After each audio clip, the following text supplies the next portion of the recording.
Hey, what's up, guys? This is Kyler, and we are in a series called Antioch, where we're looking at different things that a church in the book of Acts in the city of Antioch did really well that we want to copy. And each letter stands for something that we want to replicate. So if we review, the first letter in Antioch is A, and that was allowing risks. And we want to step outside of our comfort zone and share Jesus and go where he calls us to, even if it makes us feel maybe a little uncomfortable.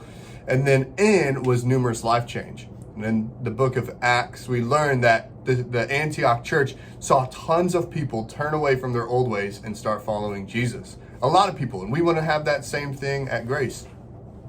And then we have the T, and we learned about team leadership, that each person has a specific role and special gifts that they can use to help grow the church, to help lead people to show really who God is through the different things that we can do. And today we are on I. And so let's look at the letters that we have and see if we can maybe make some words out of it. All right, so complain. No, I don't think we want any complainers. No one likes complainers. What about, I think I see another one, policeman. Well, it's great, but it's not really a value. I see cinnamon. Does anyone like cinnamon? Anyone not like cinnamon? Well, anyway, since none of these are it, let's get into our story. And so how many of you guys have ever taken a meal to school? Maybe it's lunch, or maybe you went to a picnic and you took food.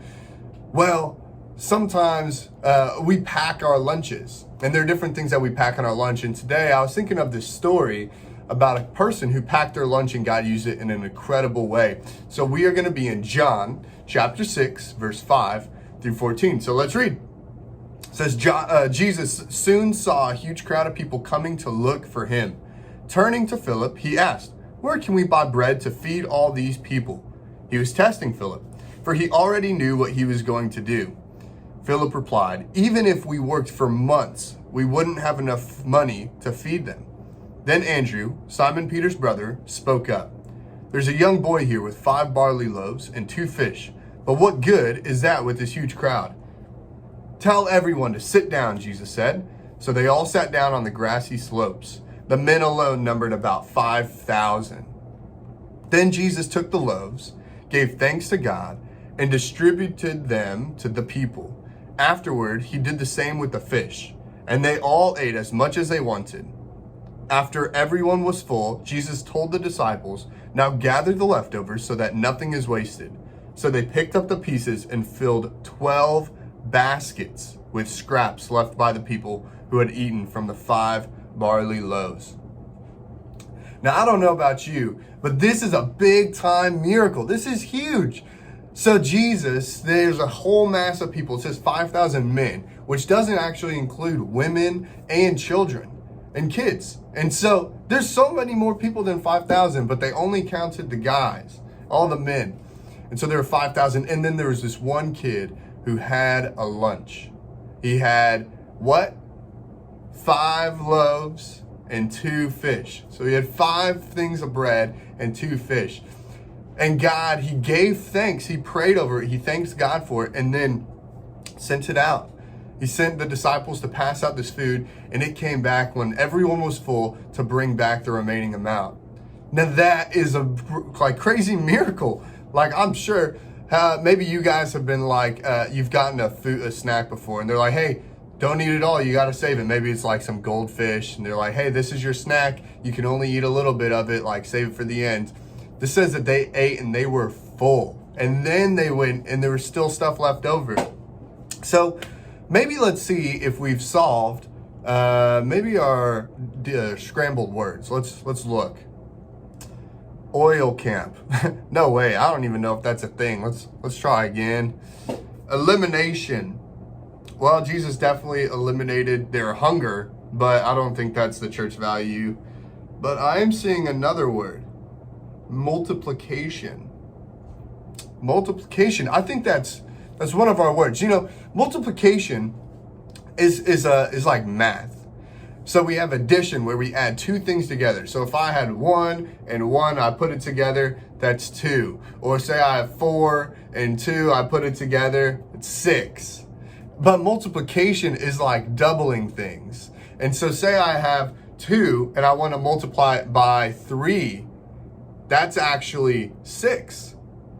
And so multiplication, the numbers add faster and quicker, and they make much bigger numbers. And multiplication is actually how we want to multiply, I think, in our church. We want to multiply. And so, but there's still some letters left. So let's look at the church in Antioch and see if we can figure out what the remaining letters are. So let's look at Acts 14, verse 19 and 20. It says this. So some of the Jews arrived from Antioch and Iconium and won the crowds to their side. They stoned Paul and dragged him out of the town, thinking he was dead. But as the believers gathered around him, he got back up and went back into the town. The next day, he left with Barnabas for Derbe. So if we think about where we are in our story, Paul, Saul, same person, and Barnabas, they were coming back on their way to Antioch. They had gone out and were like starting churches, sharing Jesus with people, and they were on their way back. And there were some things that went really good, and then other places that didn't really go all that great. So let's continue in verse 21. After preaching the good news in Derbe and making many disciples, Paul and Barnabas returned to Lystra, Iconium, and Antioch of Pisidia, where they strengthened the believers. They encouraged them to continue in faith, reminding them that they must suffer many hardships to enter the kingdom of God. Paul and Barnabas also appointed leaders in every church. With prayer and fasting, they turned elders over to the care of the Lord, in whom they had put their trust. So Paul and Barnabas did a couple things. They strengthened, they encouraged, and they picked people to be leaders in the church. And so they didn't have you ever trusted someone to do something before? Like maybe someone's trusted you to do something. Maybe it's like a chore or responsibility that you have. Like I know for me, whenever I was younger, like one of the responsibilities I had or chore I had was to take out the trash. Like, have you guys ever had a chore like that? And then, so like my mom, she would tell me, Kyler, you're going to be in charge of taking the trash. I'll show you how to do it. So she'd take it out of the bin and she would tie it up and she would walk outside and she would throw it into the dumpster. And she goes, okay, next time it's full, you do it. And so the next time it was full, my mom was like, hey, the trash is full. You need to take it out. Do you remember how? I was like, yeah. So I did it and my mom watched me and I threw it away. And then over time, I ended up just doing it by myself. Whenever the trash was full, I would do it. But my mom, she did it. She told me on purpose, hey, here's how you do it. That's the same thing what Paul and Barnabas were doing. They were following God and they were telling people about Jesus and they were walking alongside them, showing them how to do it, how to walk with God, how to talk about Jesus, how to live for God and tell others about him. And so in the same way, they were telling them and training up leaders in the church. And so I think maybe we figured out the rest of the letters. Let's look. Alone multiplication. No, they didn't do it alone. Paul and Barnabas were together. Toenail. Oh, come on. That's just silly. Toenail multiplication. What else? Ooh, intentional. That's got to be it. It uses all the letters and it's an I. Intentional means on purpose. And multiplication is like adding. So they're adding people, like doubling on purpose. It totally makes sense. And so now that we know what it means, what does it mean for our church? Is that we want to, on purpose, our church, we want to intentionally, on purpose, multiply. We want to tell people about Jesus so that our church can grow, not just for our church, but so that people can know Jesus, that people can know God and walk in a relationship with him, that they could see how great God is and that they can follow him for their whole life. And we want to be intentional about it. We don't want to just say, oh, I believe in Jesus, but not do anything about it. We want to live on with action. We want to do things to show people and tell people. And not just for our church, but also for us. How do we do that? Well, we do the same thing that Paul and Barnabas did. We may not travel like super far to do it, but we have people in our circles, like our friends, our teammates, our classmates, that we can tell on purpose so that maybe we don't multiply ourselves, like we can't clone ourselves, but we can tell others that hopefully that they will turn to know Jesus and then tell someone else And that multiplies. It's not just one to my friend, it's me to my friend to their friend, and then maybe I tell another friend, and then you get this whole like tree. So me to someone, to then someone, and then someone. And that's how we multiply. And so, just like how when we put like the basket, if we think back to the 5 loaves and 2 fish, God multiplied that.